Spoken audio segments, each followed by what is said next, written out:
Muy buenas noches, estimados estudiantes. Hoy vamos a empezar con la clase de argumentación, que es el tema que hemos tratado durante todo este mes. Para eso vamos a partir con la siguiente pregunta. ¿Qué es argumentar? Que es un tema que tratamos durante las primeras clases, ¿cierto? Para definirlo en pocas palabras, es defender una idea acerca de un tema polémico. Ahora, ¿qué implica que este tema sea polémico?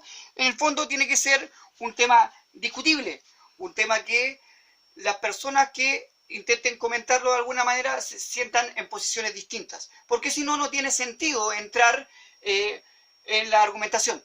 ¿Me explico? Ahora, la argumentación, ¿cómo se da? Se da básicamente todos los días, en cualquier situación, en situaciones cotidianas, en situaciones preestablecidas, en situaciones en las cuales uno genera un texto y lo escribe por anticipado. Por lo tanto, de acuerdo a eso, uno se encuentra básicamente con dos fórmulas para argumentar. Una que es espontánea, que es la que yo señalaba recién, ¿cierto? Y que se da todos los días, y la otra que es planificada. Por ejemplo, un texto escrito. Cuando alguno de nosotros quisiera escribir un artículo, o por ejemplo el profesor de ciencia, el profesor de matemáticas, el profesor de historia, le pide que hagas algún trabajo, en el fondo uno se sienta, genera una planificación, dice voy a hacer esto, voy a hacer lo otro, y de alguna manera busca argumentos para ese tema que le dieron a trabajar. Luego de eso, ante esto, entonces uno podría decir de que existen también dos modalidades, que sería lo más certero respecto de la argumentación. La primera modalidad, ¿cierto?, es la modalidad oral. Y ahí en este caso es muy frecuente que aparezca en los textos el debate, como el ejemplo característico. Y en el caso de la modalidad escrita, nos encontramos, por ejemplo, con un paper, nos encontramos, por ejemplo, con un ensayo, etcétera, etcétera.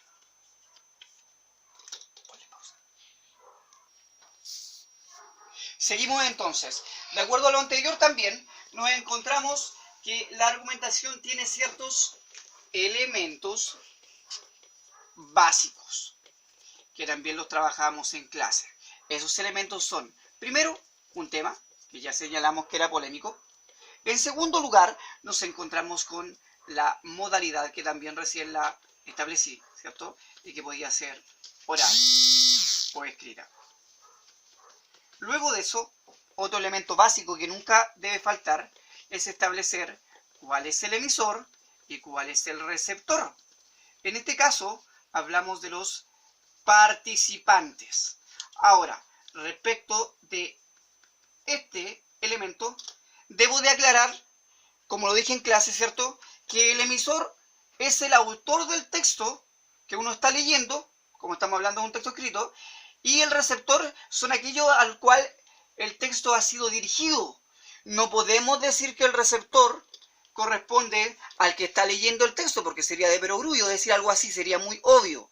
Entonces, en este caso hablamos del receptor como aquel el cual está intencionado el texto. Por ejemplo, si alguien escribe sobre el aborto, los receptores serían todos aquellos que están interesados en el tema del aborto. Por ejemplo, doctores abortistas o doctores que estén en contra del tema del aborto. Creo que ahí queda un poco más claro. Y el otro elemento esencial, siempre, es el contexto. Ahora, en el caso del contexto, nos encontramos con el contexto situacional, que en el fondo tiene que ver con el espacio físico o el lugar en específico en donde se está desarrollando el tema del cual estamos hablando. Por ejemplo, hoy día un tema polémico es cómo desarrollar una vacuna contra el coronavirus, y la situación corresponde a esta situación de pandemia mundial. En cambio, por otra parte, nos encontramos con el contexto temático, y el contexto temático es mucho más específico. En este caso, por ejemplo, podríamos decir cuáles son los elementos que podrían integrar esa posible vacuna frente a esta pandemia de la que estamos hablando hoy en día, ¿ya? Eso corresponde a los elementos básicos de la argumentación que llevamos hasta este momento. Continuamos. Si se dan cuenta, cambiamos el escenario debido a ciertos problemas técnicos con la pizarra, pero en este momento me voy a centrar en lo que corresponde a el momento de escribir. ¿Qué pasa cuando escribimos, ¿cierto?, un texto argumentativo? En este caso, tenemos que pensar siempre en la estructura. De acuerdo a esto, en primer lugar, nos encontramos con la estructura global, que está, ¿cierto?, integrada por una introducción siempre, un desarrollo, y luego de ese desarrollo, una conclusión, ¿cierto? Bueno, a esto le llamamos estructura global. Ahora, generalmente dentro de esta estructura global, en la introducción nos encontramos con el tema, ¿cierto? Nos encontramos también con la tesis, aunque este elemento llamado tesis pudiera estar tanto aquí al principio como en cualquier otro lugar dentro del texto. Si por ejemplo la tesis está al principio, hablamos de un texto que tiene una estructura deductiva. Por el contrario, si esta tesis estuviera aquí al final, nos encontramos con un texto de estructura inductiva, ¿ya? Ahora, dentro del desarrollo, uno encuentra los llamados argumentos, ¿cierto? Pero también dentro del desarrollo uno puede encontrar los famosos contraargumentos que ya explicaré de manera más específica. Y finalmente, en la conclusión, uno hace una famosa recapitulación que corresponde, ¿cierto?, a lo que es el volver a repetir la idea principal o la tesis de otro modo, ya, para que eso quede en la mente del que está leyendo el texto y que le quede absolutamente claro cuál es la idea principal que se ha querido transmitir. Eso sería la estructura global. Ahora, esto, si lo tuviéramos que graficar de alguna manera, es como si fuera una especie de cubo, ¿cierto? Un cubo muy grande que yo dividí en estas tres partes, ¿cierto? Introducción, desarrollo y conclusión. ¿Qué pasa? ¿Cómo se desarrollan los elementos dentro de este texto? En este caso hablamos de la famosa estructura interna. Lo que en clases, ¿cierto?, durante el año pasado y durante este año, yo nombré como el famoso modelo de Toulmin, que era este famoso, ¿cierto?, lingüista de origen nórdico, que yo les expliqué que había ideado un sistema para poder escribir un texto relativamente ideal sobre la argumentación. Ahora, el modelo de Toulmin, ¿cierto?, establece que para escribir un texto debe tener mínimo 4 elementos. Los elementos son la tesis, que ahora definimos de manera más precisa como una afirmación, ¿cierto?, o negación, ¿cierto?, que se hace acerca de un tema polémico, como ya dije anteriormente. Luego nos encontramos con la base. ¿Qué es la base? La base o las bases, porque un texto puede estar conformado de una base o puede tener varias bases. Eso depende básicamente de la redundancia del que está escribiendo. Una base es el primer argumento, ¿ya? ¿Y por qué se le llama el primer argumento? Porque en el fondo es el argumento obvio. En el fondo es la primera explicación que se le viene a alguien sobre el tema que se está tratando.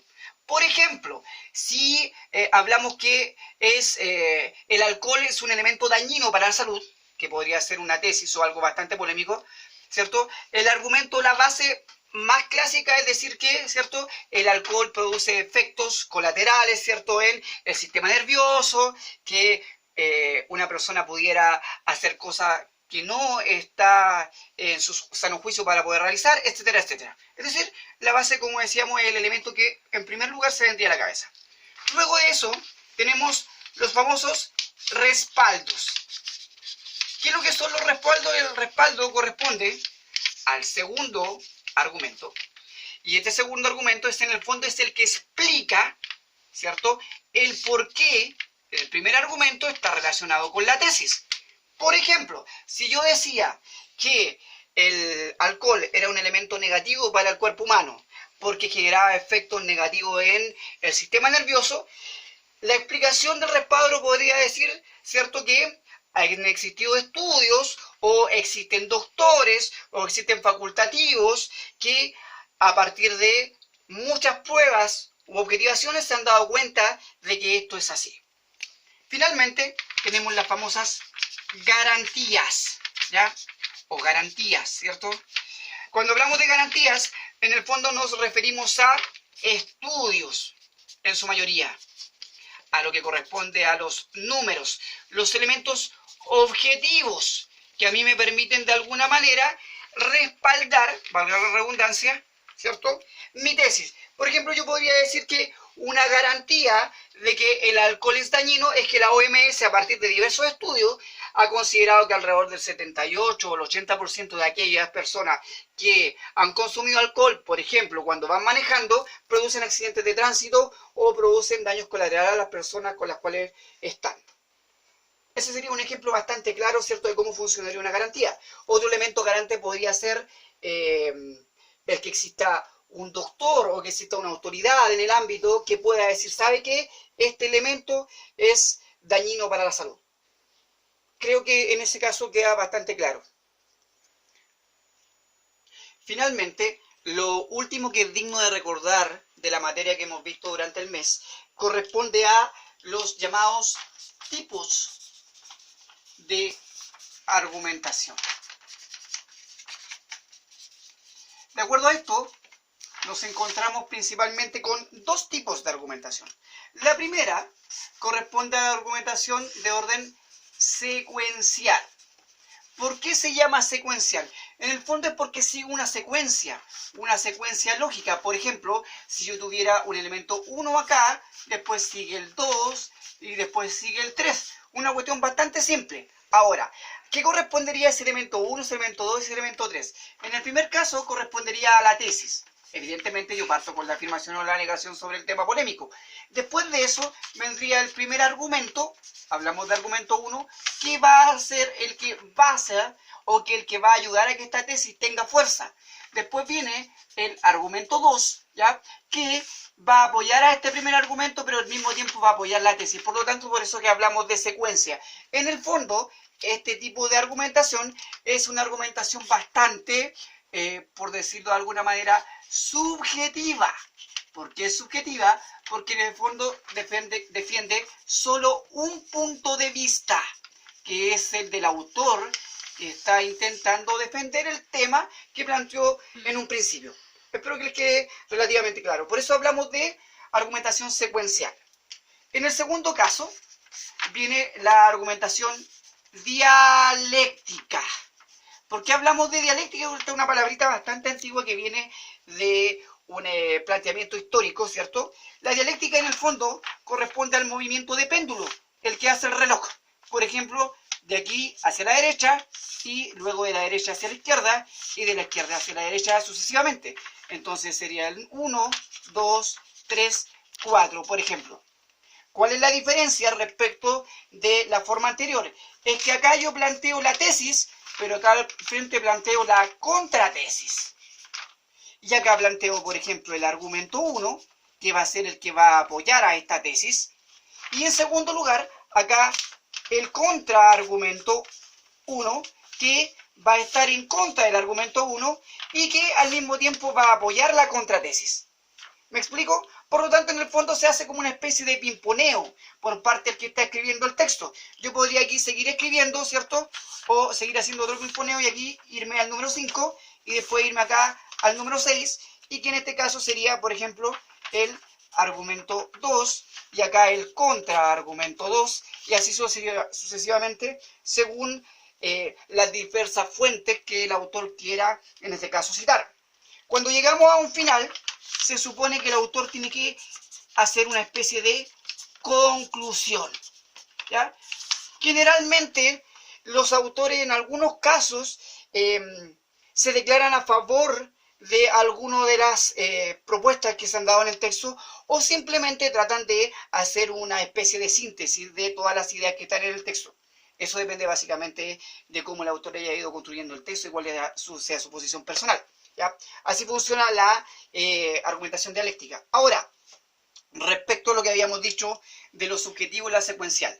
En el caso de la secuencial es subjetiva porque defiende un punto de vista. Como en este caso, pone más de un punto de vista y además ese punto de vista, ¿cierto?, es contrario uno del otro.